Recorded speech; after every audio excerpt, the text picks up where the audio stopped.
All right. Hey, everyone. Thanks for joining. We'll go ahead and get started. We've got about 30 minutes today. And the topic we're going to be covering is how we can use YLabs to detect data quality and drift in our production ML stack. So let's talk a little bit about what we're going to talk about today, besides just the topic. So a few main points. We're going to go ahead and talk about why we should monitor for data quality and drift. Why it's important, especially why it's important to do it in production, what makes it difficult to do, and then we're also going to talk about how we can identify those problems. So how can we identify drift? How can we identify data quality problems? We'll look at some common ways to measure quality and also different methods of detecting drift. And then what we'll finish off with is how we can use YLabs specifically to help us to do this at scale. So we'll be talking about how we can do it for measuring quality locally, as well as at scale, as well as looking at drift over time, identifying problems in specific groups or segments, and then also using explainability to focus on specific drift or quality problems that might pop up. So let's go ahead and get started. So a little bit about me. My name is Andre Elizondo. I'm a principal solutions architect over here at YLabs. I'm based in Seattle, Washington. And as is common for everybody in Seattle, I love coffee. If you have a particular favorite coffee drink, please feel free to throw it into chat. Would love to hear about what's exciting to you.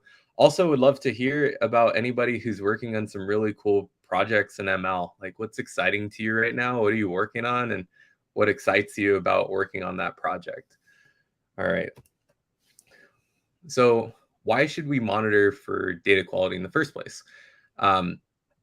Well, some high-level metrics here. Bad data is expensive. So not only expensive from a failure perspective, bad quality data feeding into our machine learning models gives us garbage output. So it's obviously expensive if that model is important for what we're trying to solve for. It's also incredibly time-consuming. So, besides just data preparation and getting your data into a point where you can even train your model, a recent Forrester survey found that the majority of data scientists were spending over 40% of their time on just finding data quality problems. And again, that's not just for early stage in the ML lifecycle, but also detecting this at scale is even more time consuming. And the last thing is bad quality data is typically really unpredictable. So as you can imagine, you have data that you can't predict, you can't measure. It's really hard to improve, and it's really hard to know what kind of outcomes you're going to get out of your models, out of your data pipelines. So obviously, we should be measuring data quality besides just doing it at the initial step. We should be doing it in production, and we'll talk a little bit more about how YLabs can help us do that. Now, why should we be monitoring for drift? This is another interesting one. There's three main points here. One is an upstream data source can and most likely change over time. So if we're expecting something to be fed in from a different team, a third-party API, we need to have some sense of understanding that that data is kind of in the state that you expected it to be. The other thing is a drifted data set can cause unexpected outcomes. So if your model is trained on a specific distribution of data at the point of training time, unless you're training really often, a drift in your data set can cause your model to be less effective, right? You can produce less accurate predictions. You might be producing totally wrong predictions, especially in high accuracy scenarios. And that might cause you to need to retrain your model if your data has drifted too much. So those are some of the common scenarios that we see, is really understanding what type of data is being fed into your model and really just what kind of data is going in and out of your pipelines, and understanding how to react to that. So obviously we should be looking for drift. We should be measuring things over time. It's becoming more and more of a question, more of a problem in our industry that folks are trying to solve for.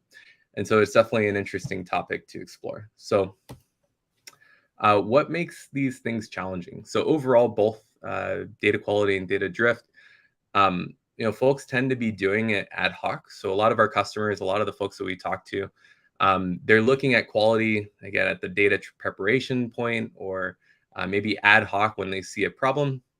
But the majority of people aren't doing this continually or in an automated way. And so that tends to mean that it's prone to human error, it's prone to lack of visibility. And it also may be driven by tribal knowledge, which is, a challenging aspect in itself, especially if you're trying to scale an organization. The more that you can have automated and not just a practice that one or two engineers or data scientists know how to do, then the more effective your entire team, your entire organization is. But getting that into a point where it is scalable is mostly pretty challenging.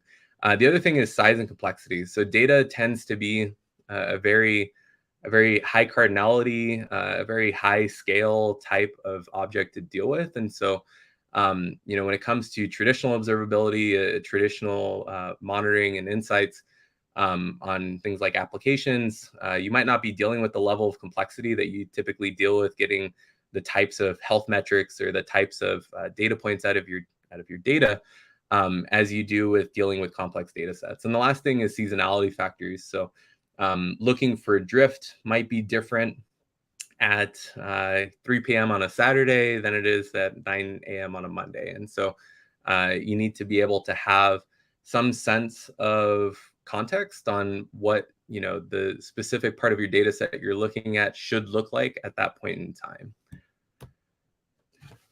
So how do we identify problems in data quality specifically? So there's a number of different ways to do this. There's a few common practices, and we have some blog posts so you can check out, get a little bit deeper into this about data quality overall. But some common measurement points is looking at things like the ratio of data to errors, looking at the presence of empty values or null values in your data set. Also looking at the amount of error transformations that you might be doing in your pipeline. But there's a number of different things that you can do to identify problems in data, right? So you can look at things like the continual schema. You can look at things like the overall distribution of that data, which we'll talk about a little bit more with drift. You could look at freshness, ensuring that your data is in the most recent, most accurate data, right? So there's a lot of different ways to measure it, and we'll talk about a few different ways that we can do that in the platform in just a moment here. And so how do we measure drift? So again, this is something that's typically handled pretty ad hoc. There's a few different ways that we can do this, right? There's different algorithms, there's different methods. But when we're looking at comparing drift over time and how our data set is changing, we might be comparing, for instance, the data today compared to the data at the point of training our model. We might be looking at the data as a trailing window. So how has this changed in the last 7 days? And then we might be using different algorithms to do that, right? So we might be using something like KS tests, which might be a little bit more sensitive to the scale of data, something like chi-square or Hellinger, which is what we primarily use over here at YLabs. So I'll show you some examples of that as well. And then, so how does YLabs allow us to do this at scale? So we're going to cover a few main points here, and we're mainly going to talk about how we can define and validate constraints in our data, how we can do this locally and as well as at scale, and how we can look at aggregate profiles of our data. So not just data at a specific point in time, but how that data has changed over time. And then, we're going to look at how we can do that at scale. Like I said, we're also going to look at how we can segment our data so we can identify specific problems at specific points in time.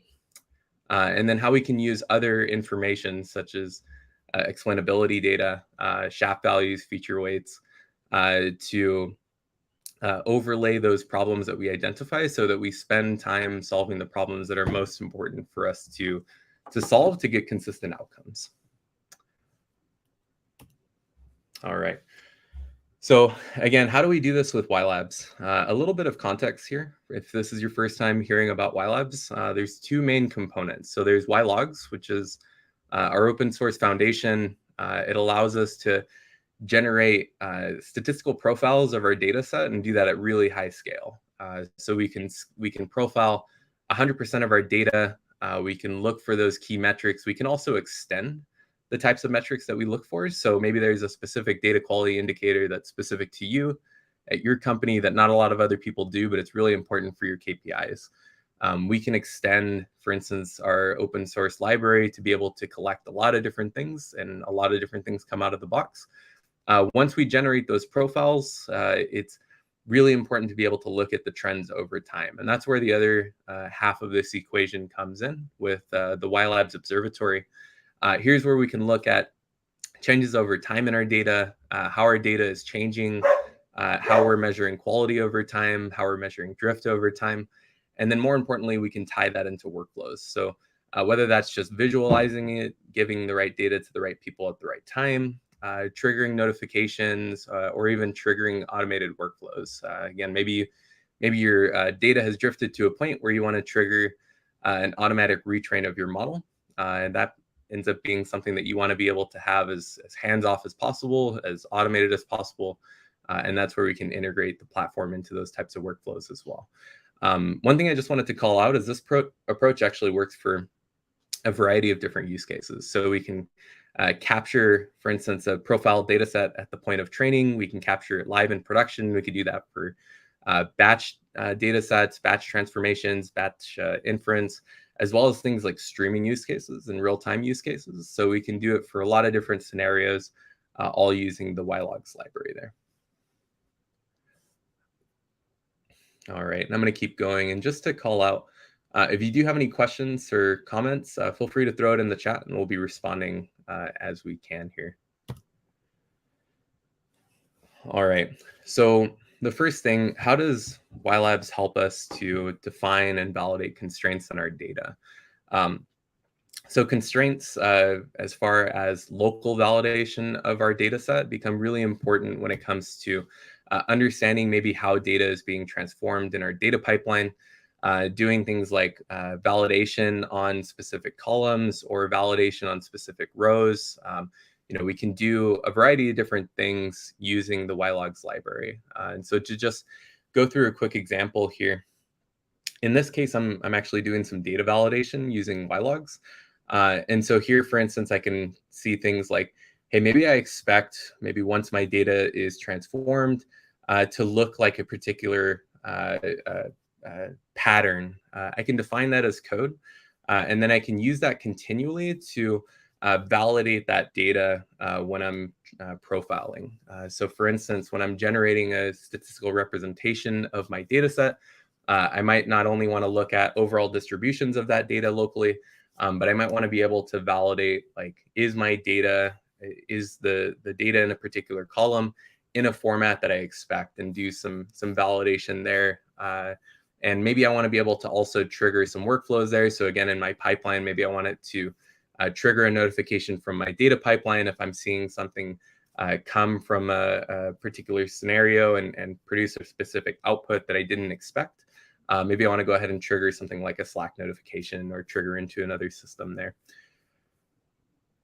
And I can also do this, like I said, with overall distribution checking. So maybe I want to look for particular frequent items in my data set. Maybe I want to look for specific bounds that I expect my data to be transformed into.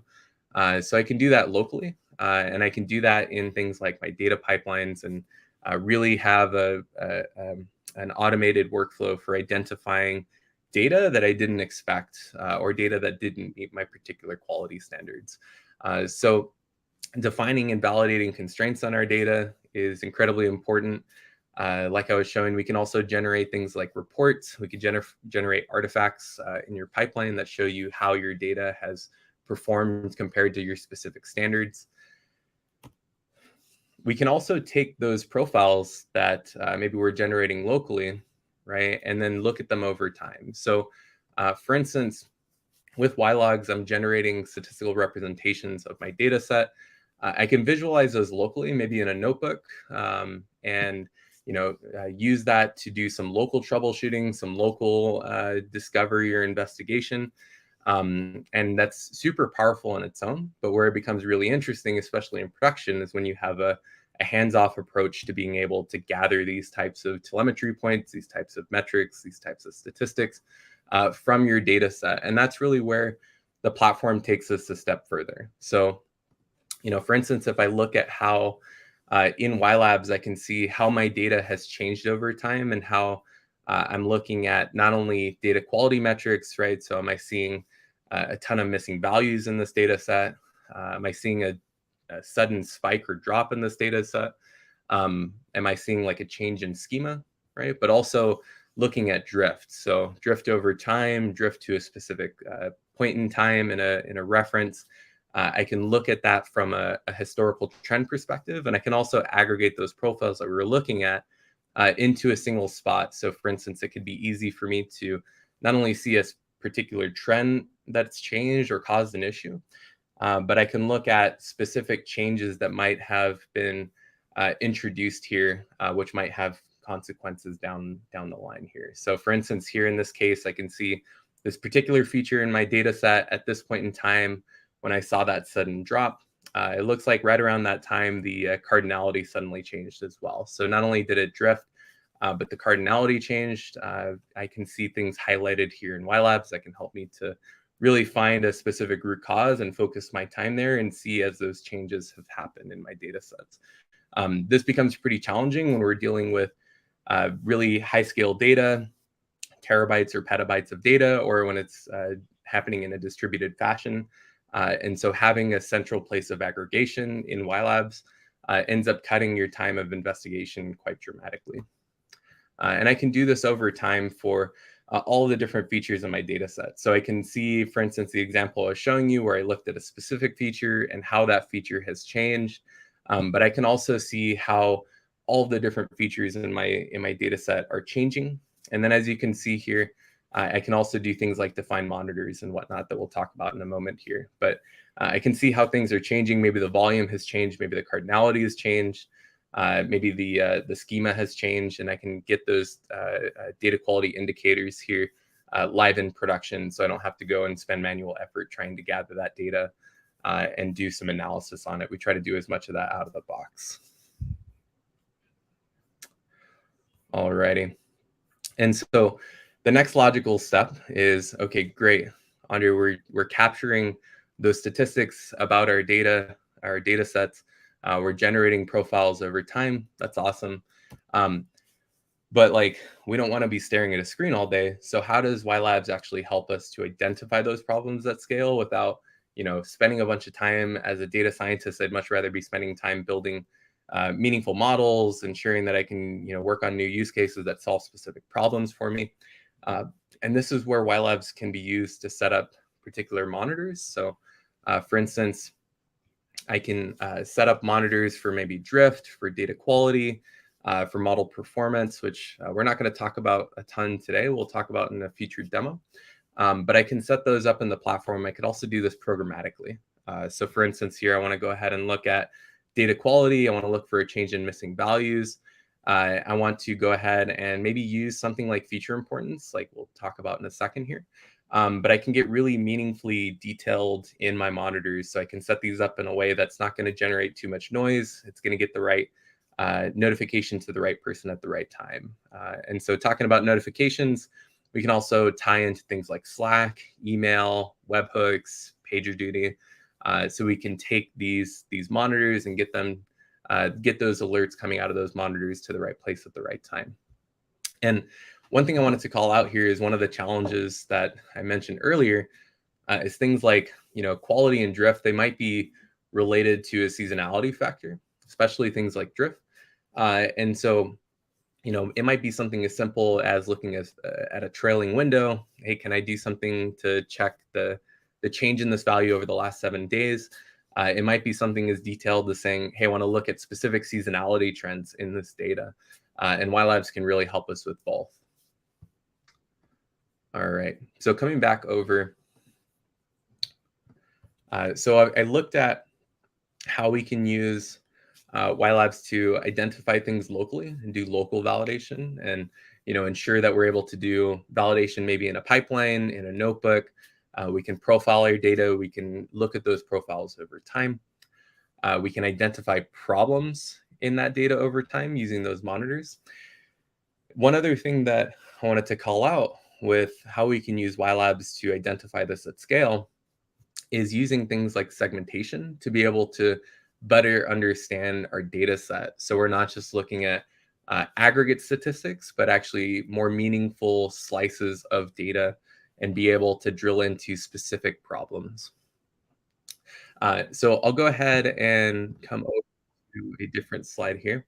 And what we can do with YLabs is we can define segments in our profiles when we're submitting them into the platform and really get a deeper understanding of how that specific segment is performing.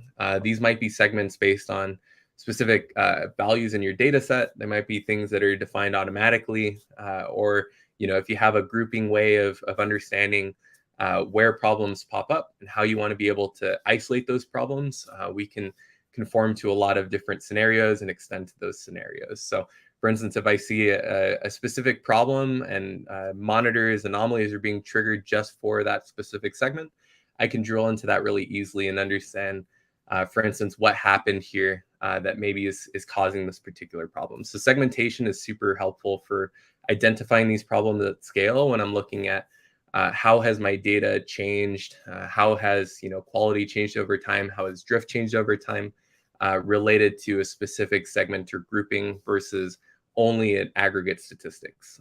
So super helpful there.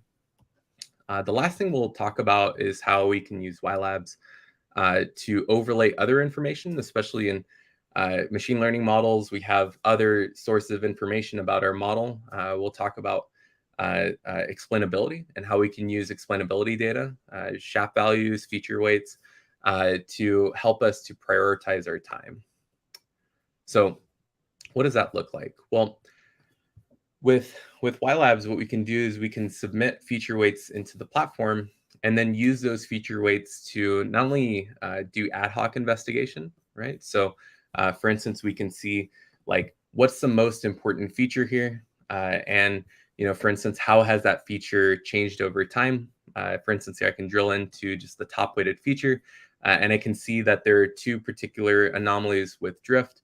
And I know that my model cares about that feature a lot, especially a lot more compared to the other features in my data set. So if I'm dealing with a very wide data set here, then feature importance is a great way to be able to spend your time on identifying quality problems or drift problems in specific kind of top priority areas of your data set, instead of being overwhelmed by noise, or instead of having a very kind of manual process for figuring out where you should spend your time at. And that's where explainability becomes super useful, and being able to use that to understand your data better, understand how your models are going to use your data better, and whatnot there. The last thing I want to go ahead and talk about as far as like how YLabs can help us with using other information about our model to really prioritize our time with finding issues with data quality and drift, is things like mapping inputs to outputs. So for instance here, especially with a machine learning model, you have things that are being fed into it. You also have outputs, right? So what are the predictions, confidence scores, maybe custom KPIs and things like that you want to be able to track over time as well. The majority of our customers end up wanting to track more than just kind of basic quality or basic drift scenarios. They want to be able to track a lot of different things. And the fact that YLabs is extendable through YLogs means that you could track a lot of different things coming out of your models, as well as tracking things like inputs and data quality on that. So for instance, here, if I see maybe a drift in my output, like here I see that the delivery confidence for this particular model, I'm looking at drift over time. And here I see a particular scenario where drift has gone over a specific threshold that I've defined in my monitor. Maybe I want to go ahead and figure out, since this is an output of my model, what was most likely the factor that happened here, as far as like, why did that drift happen in the output? Here's where we can do things like correlations in the platform. So I can see, for instance, at this point in time, what other drifts happened, right? As far as maybe other outputs or other inputs, especially if I know that those inputs are very important to my model. This can help to drive down those investigation times so that you're spending time really on looking at those anomalies that are correlated to the same time period. They're most likely the ones that triggered this event, versus looking at every possible scenario here. So for instance, I could see things like correlated drift. I can see when maybe other inputs might have had problems with missing values or cardinality changes or schema changes, or even statistical changes, right? Did the median of this value change over time, or other values change over time that happen right around the same time that might have caused an issue here. So we could do correlations across the platform and overlay that information across different parts of the visibility into your model. All right, so coming back over, so how does YLabs again do this at scale, or help us to do this at scale? We talked about how we can define things like constraints. We talked about how we can profile our data, not only just locally, but aggregate those profiles over time. Create monitors so we're not having to stare at a screen, but rather this happens automatically. And then use things like segmentation and explainability to be able to optimize the time that we spend investigating problems into specific problem areas. All right, so what we talked about. So why should we be monitoring for data quality and data drift?